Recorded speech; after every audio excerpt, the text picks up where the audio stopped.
Picture yourself, your brother, your mom, your dad, your friend, your husband. Now picture yourself or one of those people with a traumatic brain injury. It's hard to picture something you can't see, something you don't understand. That's my life. My name is Ellen Waters, and I'm here on behalf of the Brain Injury Association of Minnesota. The Brain Injury Association is a non-profit grassroots organization. The annual incidence of traumatic brain injury is 6 times the combined annual incidence of multiple sclerosis, breast cancer, and HIV/AIDS. Despite this startling statistic, brain injury is largely an invisible epidemic. The only known cure for brain injury is prevention. On May 31st, 2002, Bella and her sister Jen were on their way to school. Less than a mile from their home, they were on a head-on collision, and Bella was knocked unconscious by the airbag. It was like the bump on Bella's head knocked her to being a 5-year-old in a 15-year-old's body. It's something that you never expect to go through with your child. And especially back then, coming right off the accident back to school, until she really walked down the hall, because her gait was a little slower in the beginning, or opened into a conversation, her processing skills were slow. To look at her, she could sit in the back of the classroom and she would never stand out. So I think that was part of the problem. And the other part is they just assumed, for whatever reason, that she wasn't going to gain back what she had prior to the accident. Once she turned the corner, the easiest part was every day you could physically see the improvement in her once she came out of her coma.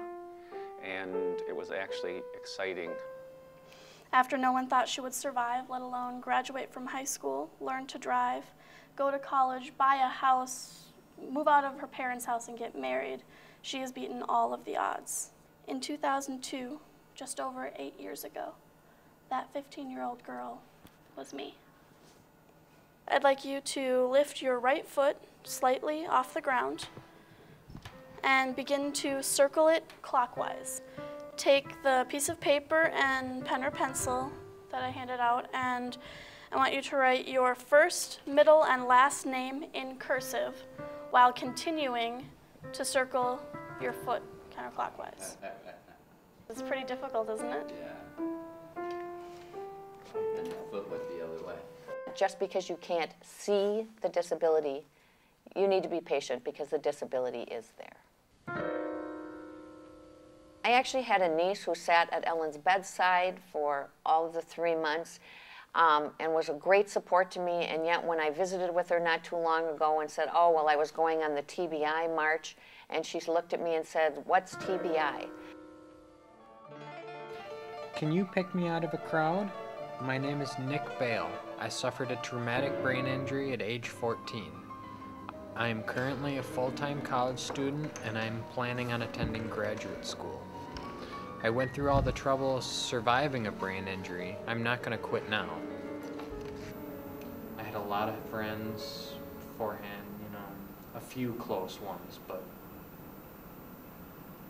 And then afterward, my friends just couldn't wait till I recovered and I was back to normal. Normal for me now is not what they were expecting. I would like to go to grad school for neuropsychology. I think some strides can still be made considering how little we know about the brain. And I mean, even look at neuroplasticity in young people who have traumatic brain injuries.